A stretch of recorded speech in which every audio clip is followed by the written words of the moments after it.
নমস্কার বন্ধুরা, পুষ্পর রান্নাঘরে তোমাদের সবাইকে স্বাগতম। আজকে চলে এসেছি দেখো আর একটা মেনু নিয়ে। আজকে নিরামিষ রান্না করব, তাই নিরামিষ পাঁচমিশালি তরকারি আমি কীভাবে রান্না করি সেটাই তোমাদের সঙ্গে শেয়ার করব। চলো, এখানে আলুটা ভাজা হচ্ছে, আর কুমড়ো ভেজে নিয়েছি, পটল ভেজে নিয়েছি, আর এখানে দেখো সজনে ডাঁটা আর বরবটি কেটে নিয়েছি, ওটাও ভেজে নেব। এখানে নিয়ে নিয়েছি বেগুন।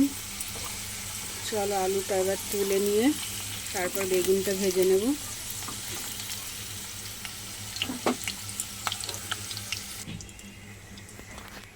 দেখো বন্ধুরা, আমি এখানে একটুখানি তেল আবার দিয়ে দিলাম, একটু কম হয়ে গেছিলো। আর এখানে 5 ফোড়ন দিয়ে দিয়েছি। আর এখানে বড় সাইজের একটা টমেটো, কাঁচা লঙ্কা নিয়ে নিয়েছি।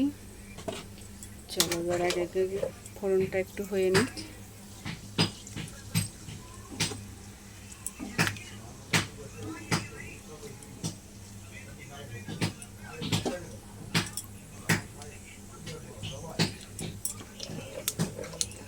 পাঁচমিশালি তরকারি কিন্তু ভালো করে করতে পারলে বেশ দারুণ লাগে বন্ধুরা।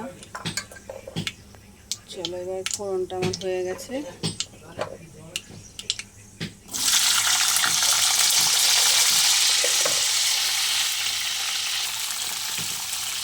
এখানে দেখো বন্ধুরা, এগুলো কিন্তু কলমি শাকের ডগা, পাতাটা নিয়েছি আমি, আর ডগাগুলোও দিয়ে দিয়েছি।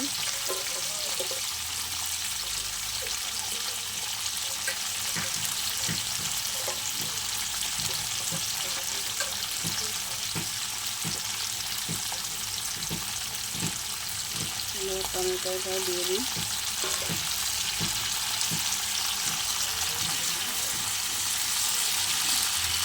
এটাও একটু ভেজে নেব।